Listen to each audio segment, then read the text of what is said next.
Get the unmissable news stories of the day. This is the Beijing Hour.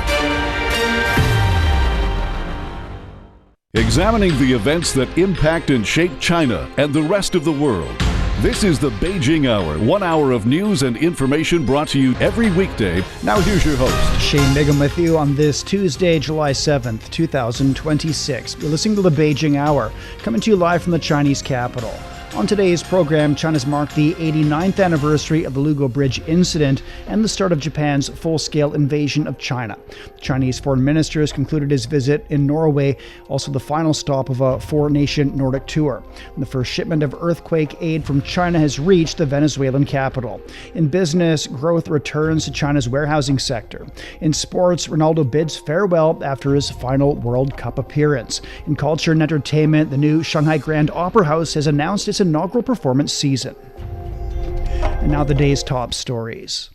On Tuesday, it marks the 89th anniversary of the Lugou Bridge Incident, which marked the start of Japan's full-scale invasion of China and China's whole nation resistance against Japanese aggression. The incident took place on July 7, 1937, when Japanese troops attacked Chinese forces at Lugou Bridge in western Beijing. Historians say invading Japanese forces deliberately staged the incident, and that Japan had already expanded its military presence around Beijing before the attack. A Japanese writer, Yasushika Hanaki, says he hopes that Japanese society can learn from the experiences of wartime perpetrators, reflect on history, and avoid repeating the same path. Hanaka once helped preserve and publish the memoirs of Yoshio Shuchiya, who was a member of the Japanese military police. Shuchiya was imprisoned in 1950 and recounted his crimes in China, expressing hope that Japan would not return to its wartime path. Hanaka says very few wartime perpetrators spoke openly about their crimes. Among the perpetrators, very few people, like Mr. Tsuchiya, spoke openly about the crimes they committed. If it were me, I might have shifted the blame to others, buried the crimes in my heart, and remained silent. But he revealed all the crimes he had committed, which I think was remarkable. I also understand that war not only changes buildings and landscapes, but also destroys people's hearts. That is why I believe war must absolutely be avoided. Onaika says Japan's recent moves toward remilitarization have given him a growing sense of urgency. Japan is beginning to lose restraint, moving closer to war. Through legal revisions, not only in security but across various laws, the country is stepping closer toward war. However, too many people today do not understand war because those who experienced it firsthand are gradually passing away. That is why I hope the Japanese people can take a firm stance and raise their voices to stop war. Otherwise, I fear something very serious will happen. I hope everyone can understand this. Analysts say Japan's neo-militarism is deepening the scar of wartime atrocities. Zhao Yunfei explains why the international community should be vigilant on Japan's military moves. This is a scene from the Balikatan exercise that reminds many of a painful history. Philippine Navy BRP Quezon, the World War II-era warship, was struck as a target by Japanese ground self-defense force.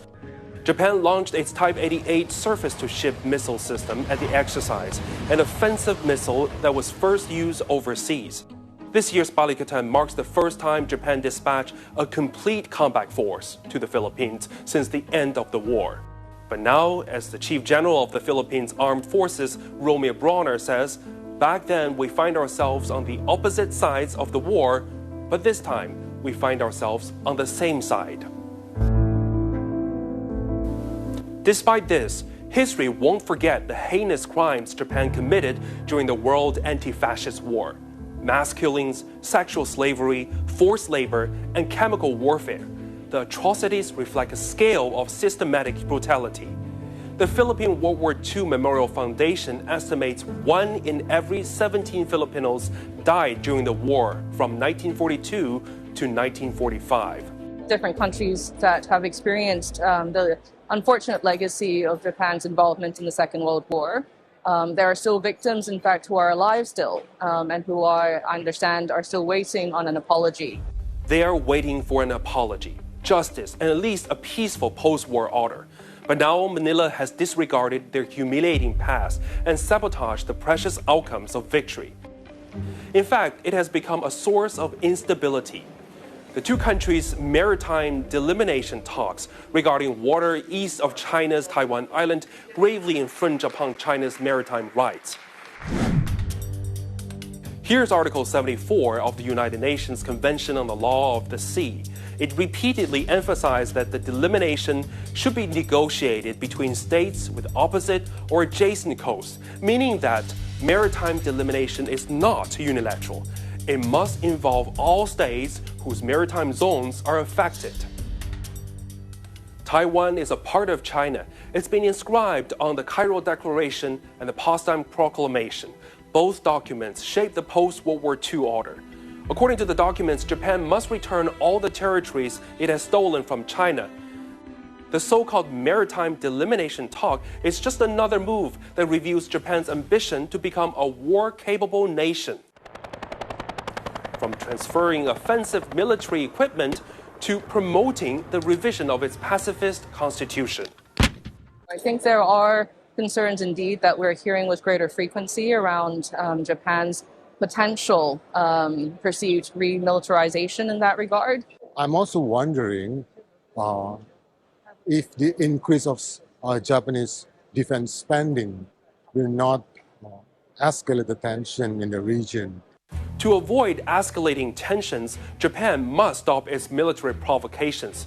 During the recent Far Sea combat training by the Chinese aircraft carrier Liaoning, Japanese vessels and aircraft repeatedly conducted close-range tracking and surveillance.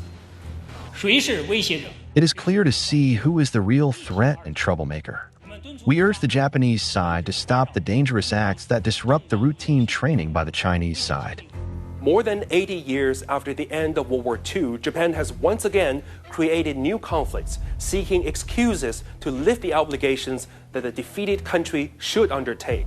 As Tokyo is heading down the wrong path of new militarism, the international community must remain vigilant against motivations that risk destabilizing the region once again. That was Zhao Yunfei reporting. Coming up, the Chinese foreign minister has concluded his visit in Norway. You've been listening to programs from CGTN Radio. CGTN Radio. We invite you to visit us online for more audio, pictures, and in-depth reports. At radio.cgtn.com, you can access a wide range of programs and find your favorite news, talk, features, entertainment shows, and podcasts. Hear the difference with CGTN Radio. At 8 minutes past the hour, Chinese Foreign Minister Wang Yi concluded his visit to Norway, the final stop of his Nordic tour. During talks in Oslo, the Norwegian Prime Minister said Norway looks to expand cooperation with China in green development, artificial intelligence, and other emerging sectors, while strengthening communication on global issues. Wang said China is ready to deepen cooperation in trade, innovation, the green transition, and called for closer multilateral coordination. He also held talks with the Norwegian Foreign Minister. Wang said both sides should work toward an early conclusion of a free trade agreement. Johannes Pleshberger has more from Oslo. Talks and a festive banquet in Oslo marked the end of Chinese Foreign Minister Wang Yi's tour through Scandinavia. Following meetings with Norwegian Prime Minister Jonas Gahr Støre and Foreign Minister Espen Barth Eide, both sides pledged to deepen cooperation. It is crucial for Norway, a small country with a medium-sized economy and a global outlook, that we maintain good relations wherever we can. We have growing trade, for example, with China, and we can see that we have shared interests in many areas. And while many Norwegians are enjoying their football team's progress to the World Cup quarterfinals, the country's fishermen also have reason to celebrate, as salmon exports to China continue to surge. It has now overtaken the United States to become Norway's second largest export market for the fish. Beyond promising salmon exports, trade between China and the Nordic countries has become a sensitive issue lately. Wang Yi succeeded in deepening dialogue and cooperation with Scandinavia during his visit, a process that both sides say they want to continue. At Wang Yi's first stop in Denmark, the foreign minister stated that China is ready to expand cooperation in the areas of trade and investment and is considering a new version of the Green Joint Work Program between the two countries. In Stockholm, Wang Yi met his Swedish counterpart on a boat, celebrating the resumption of high-level talks. Both sides agreed to meet regularly in future. In Helsinki, China's foreign minister showed willingness to expand trade and investment while implementing the joint action plan between China and Finland. Scandinavia, with its rugged coastline and countless islands, is known for favoring free trade over protectionism. Reason enough for China to explore whether the Nordic countries are ready to work towards a mutually agreed trade deal between Brussels and Beijing. We will find out more in the autumn when the next round of talks is due to take place. That was Johannes Pleshberger reporting. Norwegian Prime Minister Jonas Gahr Støre has expressed hopes for more cooperation with China. He says scientists and companies can cooperate in the green transition. Well, when I was in Beijing in late 24, we agreed on a strategic work together on the green transition. It can be on shipping, can be on ocean management, on technologies. And the foreign minister had also an exchange on this. And we want to take that forward. I mean, China is leading a lot of the transitions on renewable energy. Norway is also renewable energy potential. We have technologies in carbon capture and storage. So here we want our scientists and our companies to cooperate and work together. Well, he adds that bilateral cooperation in shipping is moving forward.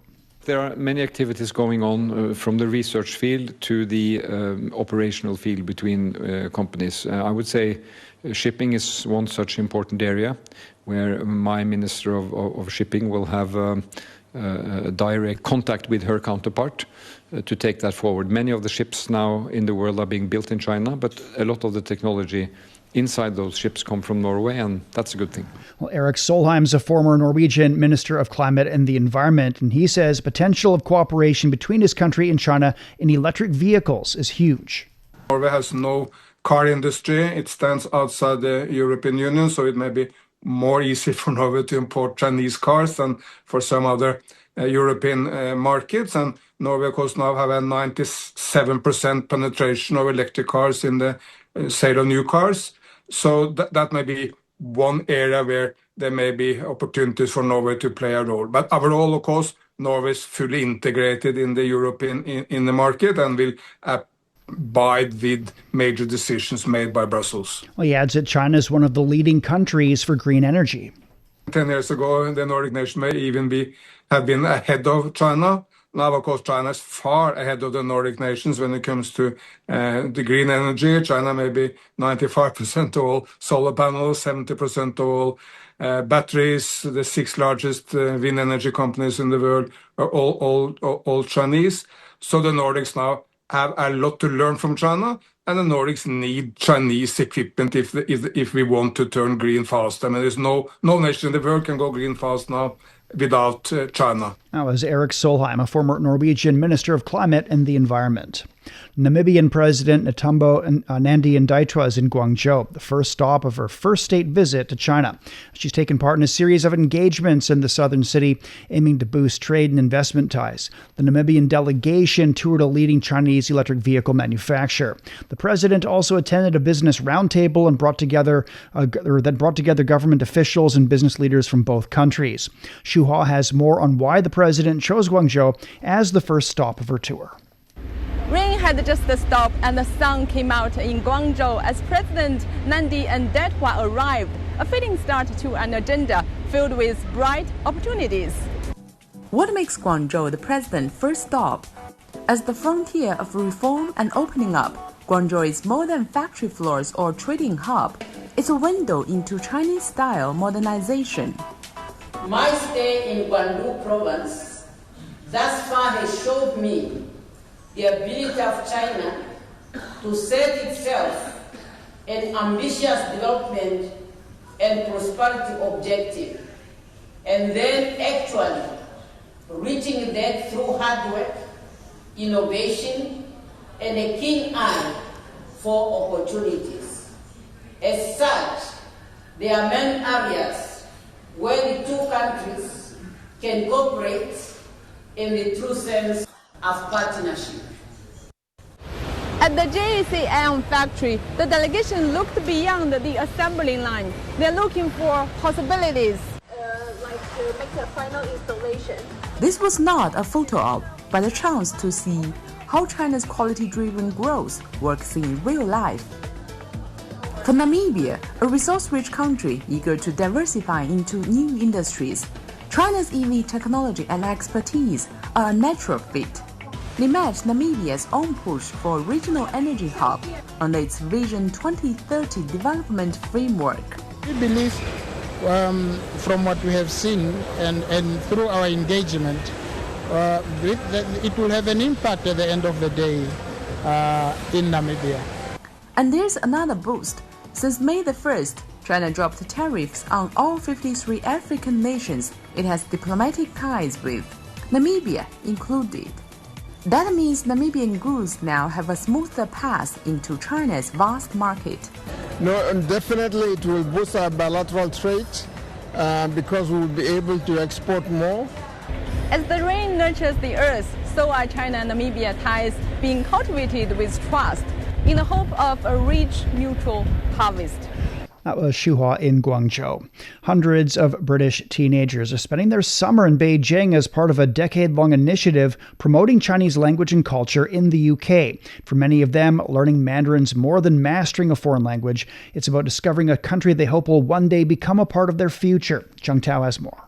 你好，我的名字是 Ella，我14岁了。 Chinese history first caught 14-year-old Ella Marvel's attention through online dramas. Now, the teenager from England has traveled thousands of kilometers to spend her summer studying the language that first sparked her curiosity.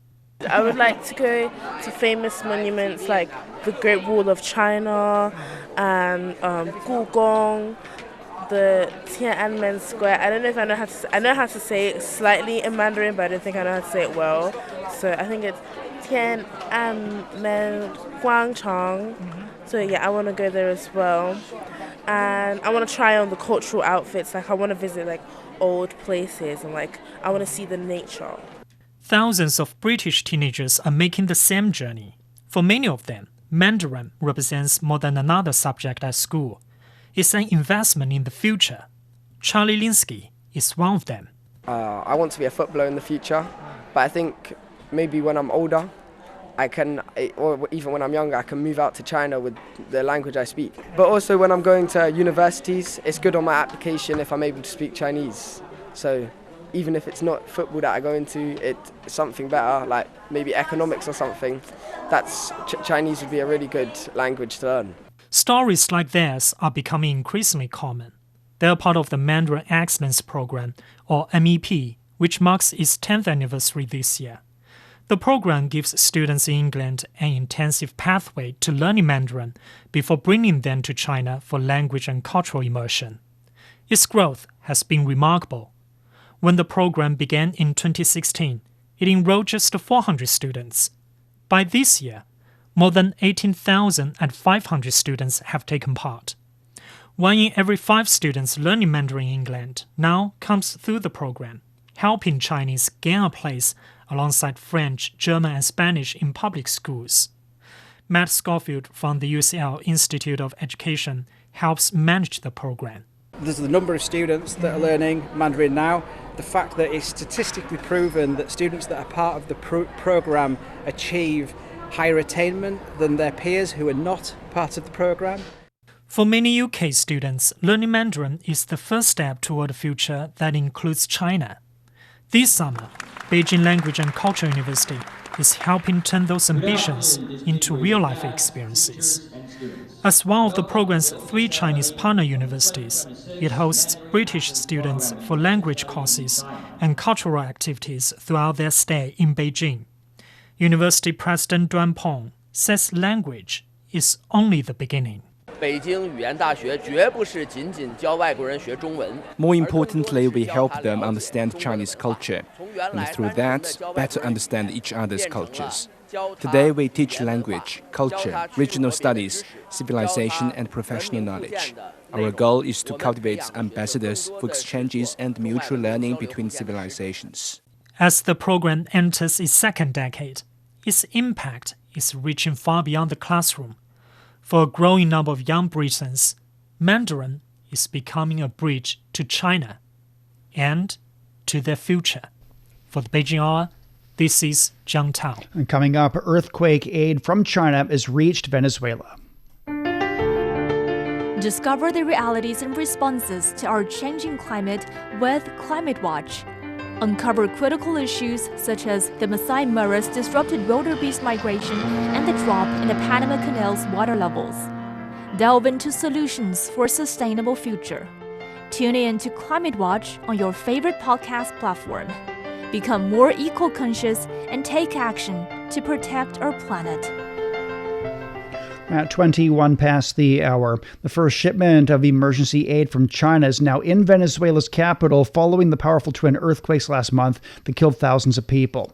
A plane carrying over 80 tons of relief supplies touched down in Caracas on Monday. Venezuelan Foreign Minister Wang Yi thanked the Chinese government and people for their support. This shipment is among the most important aid deliveries to Venezuela. We express our sincerest gratitude to the Chinese government. This is a strong testament to the all-weather strategic partnership between our two countries. Our thanks also go to the Chinese people. The Chinese community in Venezuela was on the ground in the hardest-hit areas from the very first moment. All Venezuelans have witnessed with their own eyes how Chinese people helped the displaced and assisted in rescue efforts. The Chinese in Venezuela stand side by side with our people. We are brothers and sisters. We are a community with a shared future for humanity. The cargo includes 20 power generators, 8 water purification trucks, 200 disinfection units, 200 solar lighting systems, over 1,700 tents, and more than 6,700 blankets. Michelle Begay has more from Caracas. Here at the Caracas airport, the first batch of humanitarian aid from China has arrived on board a chartered flight. A shipment that Chinese officials say includes generators, water purification units, disinfection machines, solar-powered lighting equipment, tents, and thousands of blankets. And the reason this kind of aid matters is the scale of the emergency on the ground. Venezuela is still dealing with the aftermath of 2 powerful earthquakes that struck on June 24th. In places like La Guaira, one of the hardest hit areas that we've been to, the needs are basic and urgent. Electricity for clinics and shelters, clean water, sanitation, temporary housing, and lighting for families who have lost everything or are afraid to sleep indoors because of damaged buildings and aftershocks. Now, aid groups have warned that Venezuela's already fragile health system is under extreme pressure. Some hospitals have been damaged, shelters are crowded, and the lack of proper water, toilets, showers, and sanitation increases the risk of disease spreading among displaced families. Now, that is why this shipment is not just symbolic. Generators can help keep medical and emergency operations running. Water purification and disinfection equipment can really reduce health risks. Tents and blankets can provide immediate shelter and warmth for families sleeping outside or in temporary shelters. Thankfully, we can say we have some basic necessities thanks to the aid. We've received water, food, medicine from doctors, people to engage with the children, and psychologists. We need milk, water tanks, water, especially water for the children, fans, and tents. There are women here who still need tents and a roof over their heads. Chinese officials say additional humanitarian relief supplies will be dispatched from Beijing in the coming days. Now, as Venezuela continues to face a disaster that is moving from search and rescue into a longer humanitarian emergency. That was Michelle Begay in Caracas. Typhoon Maysax triggered heavy rain and widespread flooding after slamming into Guangxi. As of Monday, the disasters left 4 people dead, 8 others missing, and tens of thousands of people affected in the southern region. Authorities have evacuated more than 61,000 people. Gongming reports from Dongshu Village. This village and the surrounding areas just took a massive hit. Now, compared with yesterday, the water level has dropped somewhat, but it's been still raining non-stop heavily since last night. And also on the way here, we saw so many villages that we passed. Most of the roads and the farmlands are still remaining in the water, flood waters. Rescue operations have begun going on through the night. So local authority also say about 19% of the residents here have been evacuated to the safe shelters. So at the same time, as the water resides in some areas, a small number of villagers are starting to gradually combine and come back, and the relief supplies are being distributed to those who've stayed or come back. And we also saw some villagers actually in the morning trying to clean up their houses. In response to the worsening situation, the National Flood Control Headquarters has raised the Guangxi emergency response from level 3 to level 2. And the weather forecast warns that the heavy rain is expected to continue here through the 8th. So looking ahead, there are still a lot of risks of continued rainfall from the typhoon could further worsen the flooding, and the flood waters are moving downstreams, potentially expanding the disaster area. And also in the rescue process, any mishandling on damaged infrastructure could trigger secondary incidents. That was Gong Ming reporting. The extreme weather also caused several reservoirs to overflow and breach. A dam breach at the Liulan Reservoir in Hangzhou flooded several villages. Local emergency, fire, and weather authorities have launched rescue operations and started evacuating residents. Zheng Songwu has more. As of Monday evening, the Guangxi Fire and Rescue Bureau had dispatched over 600 fire and rescue personnel, along with over 155 engines and 70 boats to cities including Nanning, Qinzhou, and Guigang for rescue operations. In Hangzhou, a county-level city under Nanning's administration, over 55,000 people have been affected, and over 48,000 have been evacuated to safety. We are now at the rescue headquarters based in a quite remote village, and here we can see sufficient supplies piled up here. These are work-life jackets, and that is a generator vehicle to keep the power running. And right now all the rescue efforts are running smoothly. Teams on the ground range from government units to volunteer groups, and they all united well in their determination to contribute however they can. The central government has sent 150,000 relief items, including tents and folding beds, to help the affected residents. China's Ministry of Emergency Management elevated the National Geological Disaster Emergency Response for Guangxi to level 3 on Monday. We're running 24-hour rotating shifts so everyone gets some rest. The command post is running on mobile generators for now, which covers our needs, and we've also got a backup generator truck on standby. Light rain and heavy fog on site, combined with the aircraft's low flying altitude, have limited our operational radius to about 5 kilometers. Next, we will conduct distributed patrols at several severely affected points and map out the entire area to provide an accurate reflection of the disaster situation, which will help the fire and rescue efforts. At a press conference on Monday evening, Nanning officials outlined 3 key risks in the ongoing rescue, including the possibility of worsening conditions due to more rain. They stressed that rescue operations will press on. That was Zheng Songwu reporting. We're at 29 past the hour. Beijing getting thunder showers tonight and tomorrow. The low is 22 and it's up to 33 on Wednesday. Shanghai will see a light rainfall through tomorrow. A low of 28 and a high of 35. Chongqing's getting cloudy conditions overnight and through the day tomorrow. Low of 28 and a high of 36. And Nanchang will see thunder showers overnight, becoming overcast tomorrow. Low of 27 and a high of 31 degrees. Last will be seeing thunder showers tonight, easing to a light rain tomorrow. A low of 14 and a high of 27. Elsewhere in Asia, Islamabad will see a light rainfall tonight, moderate rain developing tomorrow. The low is 28, it's up to 37 on Wednesday. Vientiane will have a light rainfall tonight, moderate rain tomorrow, a low of 24 and a high of 31. It's time for a short break. So far this hour, China's marked the 89th anniversary of the Lugou Bridge Incident and the start of Japan's full-scale invasion of China. The Chinese foreign ministers concluded his visit in Norway, also the final stop of a four-nation Nordic tour, and the first shipment of earthquake aid from China has reached the Venezuelan capital. Shane Bigham with you. Stay with us here on the Beijing Hour. From the the refreshing cup of tea that starts your morning to the paper that you write on, the roots of many familiar parts of modern life can be traced back to ancient ideas. Join us on Made in Ancient China and discover how ideas born millennia ago became some of the world's greatest treasures. Made in Ancient China brings you stories of human ambition, inspiration, and connection. Now available on all major podcast platforms. Shh, listen up.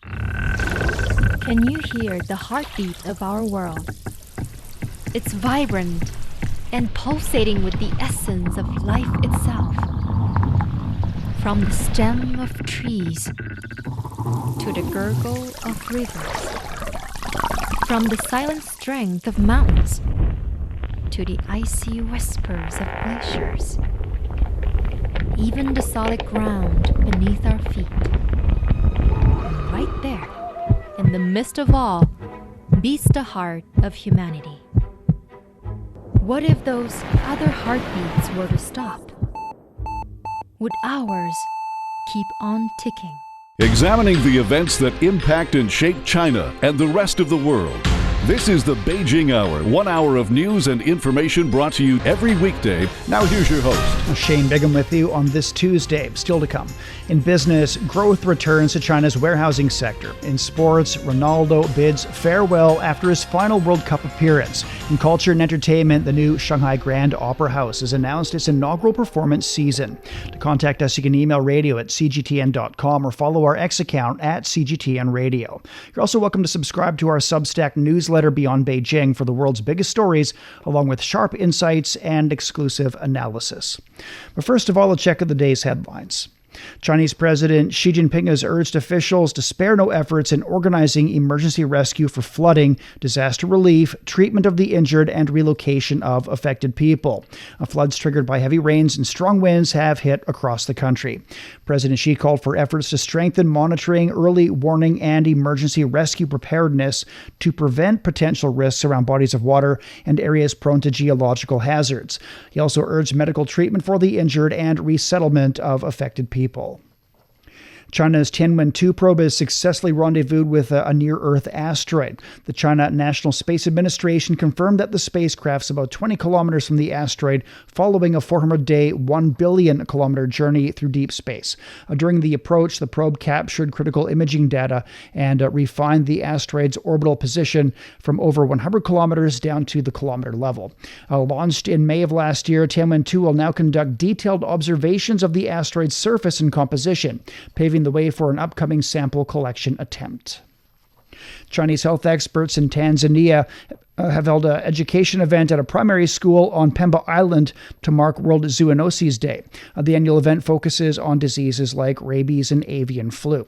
The team taught students about preventing animal-to-human diseases, urging them to avoid unsafe water and practice good hygiene. Local officials praised China's continued support for Zanzibar's health and education sectors. The experts also donated school supplies and sports equipment.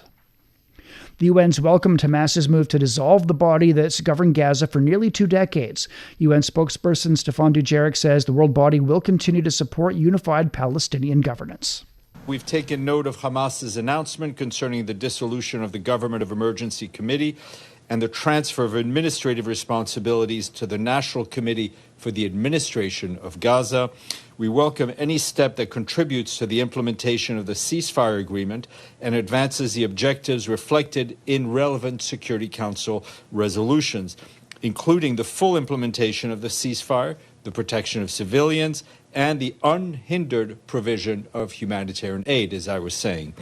We continue to support efforts towards unified Palestinian governance under the Palestinian Authority. The militant group's announcement cleared the way for a technocratic committee to take over. Hamas says it welcomes the swift entry of the National Committee for the Administration of Gaza, created by the Board of Peace established by the U.S. president. This marks a significant shift by Hamas, which has run Gaza since it seized control from rival Palestinian movement Fatah in 2007. Since the ceasefire took effect in Gaza last October between Israel and Hamas, the group has repeatedly said it is prepared to step aside from day-to-day governance, but the issue of its disarmament remains unresolved. The Russian Defense Ministry says its armed forces have carried out a large-scale overnight strike on military-related targets in Kyiv and other Ukrainian regions. It says its air defense systems downed more than 500 Ukrainian fixed-wing drones across 20 regions of Russia. The Ukrainian military says its forces struck 47 Russian military targets overnight into Monday. They also hit 3 Russian oil refineries, including the country's largest in Omsk. Ukrainian President Volodymyr Zelensky says the army has struggled to intercept Russian ballistic missiles due to a lack of Western air defense missiles. He hopes that the U.S. and its European partners will decide during the NATO summit to provide more air defense support for Ukraine. Russian Deputy Foreign Minister Sergei Ryabkov says Russia is not abandoning the U.S. proposals about Ukraine made before the the NATO summit, and will also closely monitor the U.S. position. You're listening to the Beijing Hour, and coming up in business, growth returns to China's warehousing sector. The Beijing Hour, your window on China and the rest of the world. At 36 past the hour. Stock markets on the Chinese mainland closed lower on Tuesday. The Shanghai Composite was down nearly 1.3%. The Shenzhen Component lost over 1.2%. Gaming and agricultural shares led the gainers. In Hong Kong, the Hang Seng Index declined over 0.5%. Japan's Nikkei dropped more than 2.1%. China's warehousing index returned to expansionary territory in June, with the sector sustaining steady and positive momentum. According to the China Federation of Logistics and Purchasing, the warehousing index stood at 50.2 last month, up 0.6 points from May. The new orders index stood at 54, up 2.3 points from May, to hit a relatively high level, signaling faster growth in warehousing business demand. The new orders index for bulk commodities, including steel, building materials, and mechanical equipment, edged up, with warehousing activity remaining relatively robust. Supported by holiday spending during the Dragon Boat Festival and e-commerce promotions, the new orders index for consumer goods, such as food and home appliances, remained in expansionary territory. Liu Yuheng is the director of China Logistics Information Center. 在需求端改善的带动下， Driven by higher demand, upstream and downstream industries along the supply chains are well coordinated, inventory destocking accelerates, and the turnover efficiency of goods picks up.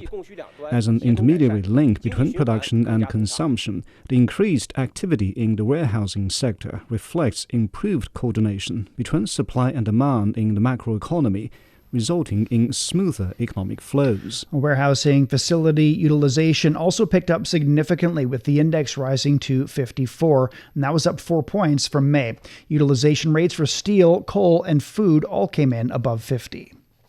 China's top industry regulator says the country's annual output of humanoid robots is expected to reach 100,000 units this year, as they become increasingly common in manufacturing. The Ministry of Industry and Information Technology estimates that nearly 1/3 of China's large-scale industrial enterprises have now adopted artificial intelligence. AI-powered applications are mainly deployed on factory floors and in industrial workshops, where they are bolstered by real manufacturing data. Artificial intelligence is evolving at a breakneck pace, and China's emerging as a major player. Zhong Shi spoke with AI strategist Joe Weinman about the country's AI ecosystem and how advanced economies can help ensure developing nations aren't left behind. I want to start off getting your thoughts on China's overall AI industry ecosystem. What's its global standing and what strengths set it apart from the ecosystem of other countries and regions? I think it's pretty clear at this point that the U.S. and China are the global leaders in many technologies, but certainly especially artificial intelligence. That said, there are different strengths and weaknesses in both countries, and there's also different approaches to making AI work and where the fundamental interest and investment and use are. China is doing a lot more in different areas. For example, much more cost-effective models. So not necessarily Toyotas, but the everyday models, not just exclusive Lamborghinis. Also doing a lot more, I think, in terms of integrating it into a unified super app ecosystem. In addition, you see widespread, rapid adoption of personal agents. China really made a major breakthrough in the past year or so, took the world by storm because while everyone around the world was focusing on scaling up the size and complexity of their models, DeepSeek found a way to be much more efficient. China advocates for making AI a global public good, a public resource, if you will, preventing developing countries from falling behind. What do you think is the most viable way for AI advanced economies to share the dividends with emerging countries, with developing countries? I think if you just look to models of other technologies, you probably see exactly the path forward to do that. If you look at mobile telephony as an example, you look at internet development, what you find is that a mix of individual national initiatives and funding arrangements coupled with a degree of openness and sharing of the technology, probably coupled with commercial interests, in other words, company self-interest, wanting to go ahead and pursue untapped markets. They can access AI power, like I know China is very interested in exporting tokens, as in basically a person somewhere in a lesser developed country or an enterprise or even a government in that lesser developed country can access AI computing capabilities that are remote, perhaps in Western China or perhaps in the Arctic or anywhere else. Anyone with an internet connection can access AI power instantaneously. So in a way, it's a great democratizing force. Well, that was AI strategist Joe Wyman talking about China's AI development. China's launched a 6G pilot program aimed at paving the way for future commercial use. The initiative focuses on advancing next-generation technologies and integrating communications with AI, satellite internet, and wireless networks. Pilot regions will test 6G applications across sectors such as industrial manufacturing, the low-altitude economy, and smart maritime operations. Already a global leader in 5G, China expects 6G to deliver 10 to 100 times faster speeds, lower latency, and greater reliability. The annual naked carp migration season in Qinghai Lake's in full swing, with fish swarming through the river channels in the northwest region. Researchers have equipped the fish with tags. They're rice-sized microchips measuring 12 millimeters and weighing just 0.1 grams. Last year, the technology helped estimate the lake's naked carp population at around 533 million. China's New Quality Technician program is training a new generation of engineers and technicians from Belt and Road participating countries. In Suzhou, participants from Indonesia and Laos are getting hands-on experience in advanced manufacturing and automation. Wang Tianyu has the story. At these classrooms in Suzhou, trainees from Indonesia and Laos are getting hands-on with new skills. The focus: green development, digitalization, and smart technology. So in here, I got a lot of technical, the algorithms, the explanations further about the algorithm, something like that. So it means it gave me some insightful, how behind the scene of AI works. Others are learning skills they can take straight back to the factory floor. Especially in automation, relate for the industry, how we can get the knowledge in here to apply in my working area. Some trainees are going further, turning what they learn into something new.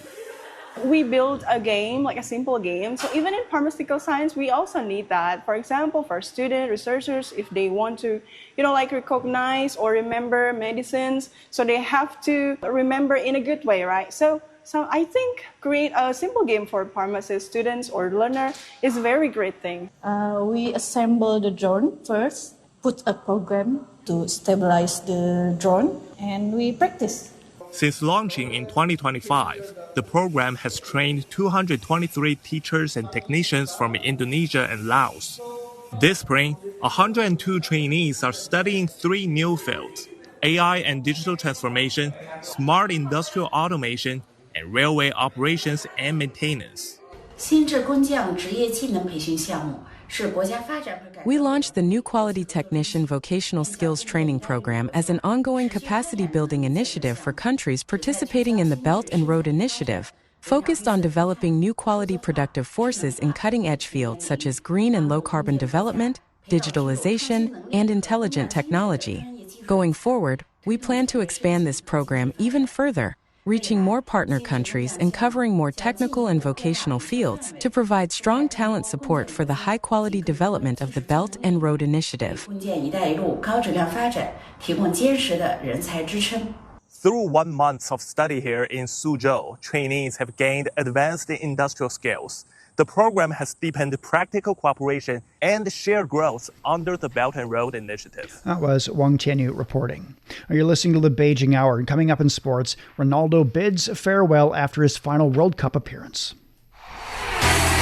Sideline Story brings you all things sports related. The hottest topics, latest events, juiciest stories, all with a very personal take. Subscribe to Sideline Story Podcast for heated sports discussions covering events that are happening in China and around the world. 46 past the hour. In sports, Spain has reached the quarterfinals of the FIFA World Cup after a dramatic stoppage time winner to secure a 1-0 victory over Portugal in Dallas. The result sends Spain into the last eight for the first time since their title-winning campaign in 2010. The decisive goal came in the opening minute of stoppage time, with substitute Michael Moreno finding the bottom corner to settle a tightly contested match in front of more than 70,000 fans. Moreno said he was delighted to make the difference at such a crucial moment. Well, it's a moment of great joy and huge relief, because in matches like this, whenever they go to extra time, you inevitably suffer through it, and so do the fans at home. Being able to help the team at such a crucial moment, the final minute of the match, is exactly why we play and why we step onto the pitch. You have to be ready to make an impact on the game, and fortunately, I was able to do that today. Well, the match also marked the end of an era, as Portugal captain Cristiano Ronaldo confirmed it was his final appearance at football's showpiece event. The 41-year-old, whose World Cup career began back in 2006, said he was proud of his achievements despite never lifting football's biggest prize. Ronaldo said the result could easily have gone either way. Well, it was a very balanced match. I think it could have gone either way, in my opinion. Spain had that little bit of luck to score right there in the final moments, but that's football. I think overall it was a well-contested game. And Yang Guang joins us in the studio now. So, Cristiano Ronaldo's last World Cup. Looking back at his overall tournament, how would you assess his campaign? Well, it's clear that Ronaldo has lost that iconic burst of pace, so he's adapted by playing a much smarter, more cerebral role for Portugal. He's been dropping deep to link up with teammates and lurking behind defenders to time his runs into the box. The standout game was that 5-0 demolition of Uzbekistan, where the exact approach earned him a brace. But outside of that, his presence has actually seemed to drag Portugal's tempo. Against Spain, his timing was consistently off. He was either a step too early or a step too late when they transitioned forward, which really disrupted their rhythm. What I truly don't understand is why he played the full 90 minutes, especially when his replacement, Gonzalo Ramos, delivered such a brilliant performance against Croatia just days earlier. Overall, I think Ronaldo has genuinely tried to adapt his game to fit this golden generation of Portugal, but the reality is those heavy legs have inevitably slowed him down and, by extension, the entire team. Well, Belgium is through to the quarterfinals of the 2026 FIFA World Cup after a convincing 4-1 victory over co-host the United States. The defeat brought an end to the Americans' World Cup campaign on home soil. Head coach Mauricio Pochettino admitted that his side fell short against the better team. I think we were not good enough. It wasn't our day. We didn't perform in the way that we supposed to perform or show it our quality. But I think all that was happening was around, but I think it wasn't a situation that affect us on the group. I think like all the team can have one day, sometimes that is you don't perform and nothing is right for you. And today was this type of day that you suffer because you can never connect with the game. Well, Belgium will now turn their attention to a quarterfinal showdown with Spain and a place in the last four at stake. So the United States' performance against Belgium just didn't match the energy of their previous matches. Yang Guang, what went wrong for the co-hosts? Well, the US certainly showed a glimpse of being a dark horse early in the tournament, but against Belgium, they simply couldn't match the Europeans' tempo. They completely lost the sharpness we saw in the group stages. It felt like their game was chopped into fragments. Belgium did an excellent job of sparing the passing lanes between their attackers. There was a noticeable hesitation whenever an American player had the ball under their feet. The perfect illustration was that third goal they conceded, where goalkeeper Matt Fries hesitated just a split second on his pass, got dispossessed and handed the Belgians an open net. All right, thank you very much. Defending champions Argentina will face Egypt in Atlanta for a place in the quarterfinals. Argentina advanced to the last 16 after topping Group K with a perfect record before overcoming a tough challenge from Cape Verde.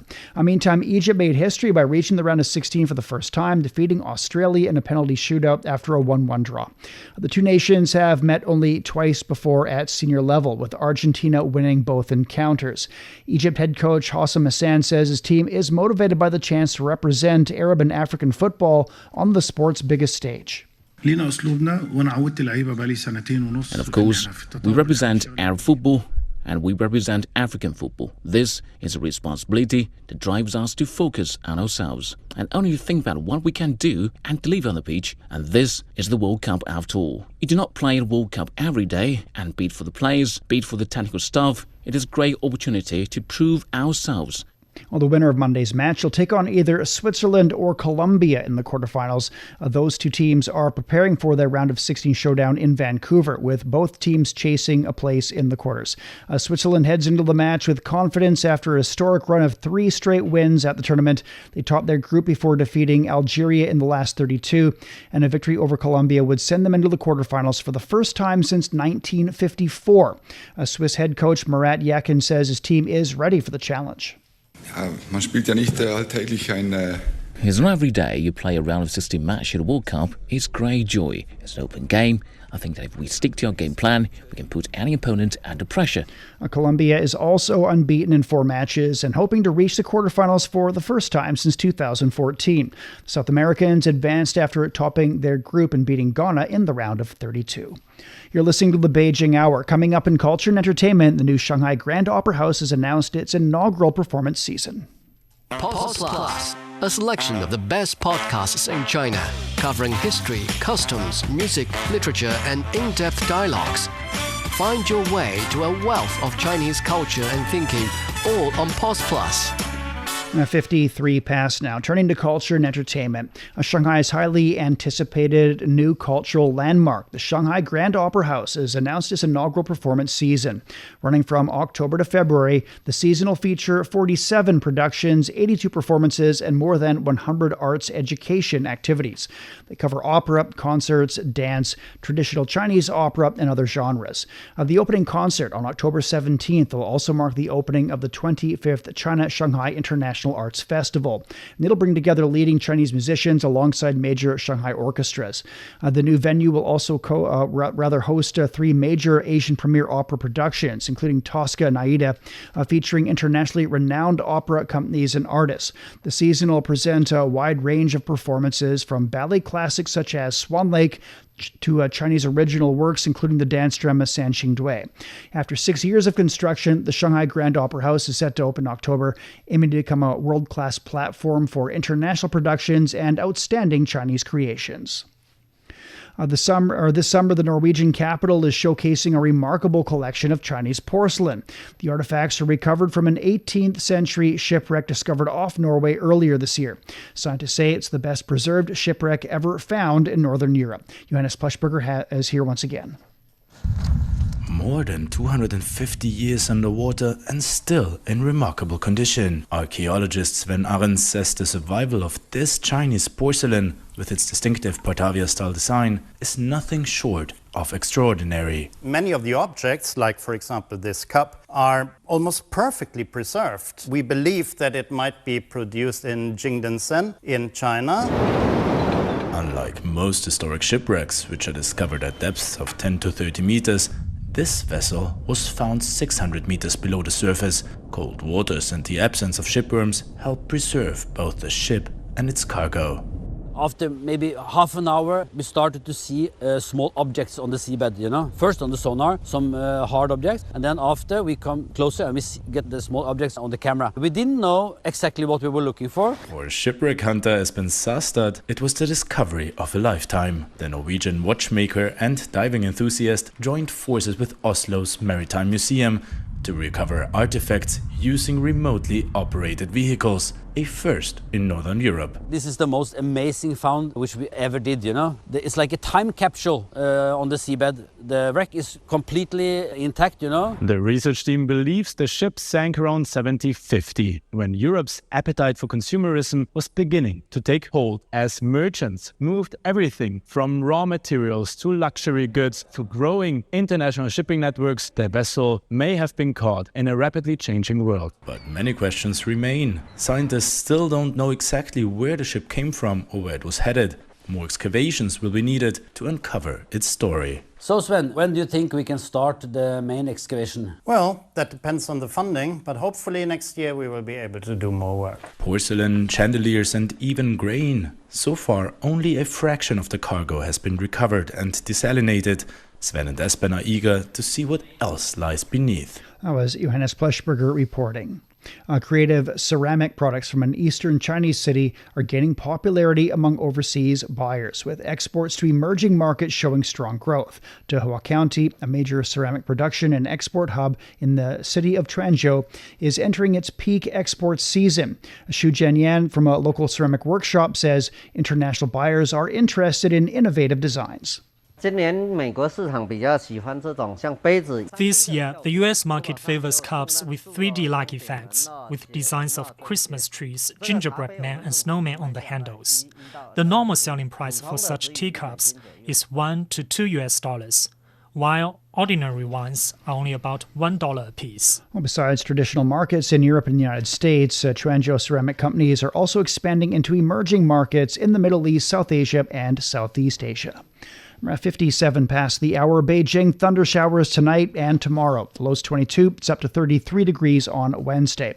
Shanghai will see a light rainfall tonight and tomorrow. A low of 28 and a high of 35. Chongqing's getting cloudy conditions through tomorrow with a low of 28 and a high of 36. Nanchang will see thunder showers tonight. It's becoming overcast tomorrow. A low of 27 and a high of 31 degrees Celsius. That's it for this edition of the Beijing Hour. Making news today, China's marked the 89th anniversary of the Lugou Bridge Incident and the start of Japan's full-scale invasion of China. The Chinese Foreign Minister has concluded his visit in Norway, also the final stop of a four-nation Nordic tour. On behalf of the staff, this is Shane Bigham in the Chinese capital, hoping you'll join us for the next edition of the Beijing Hour and open a window to the world together.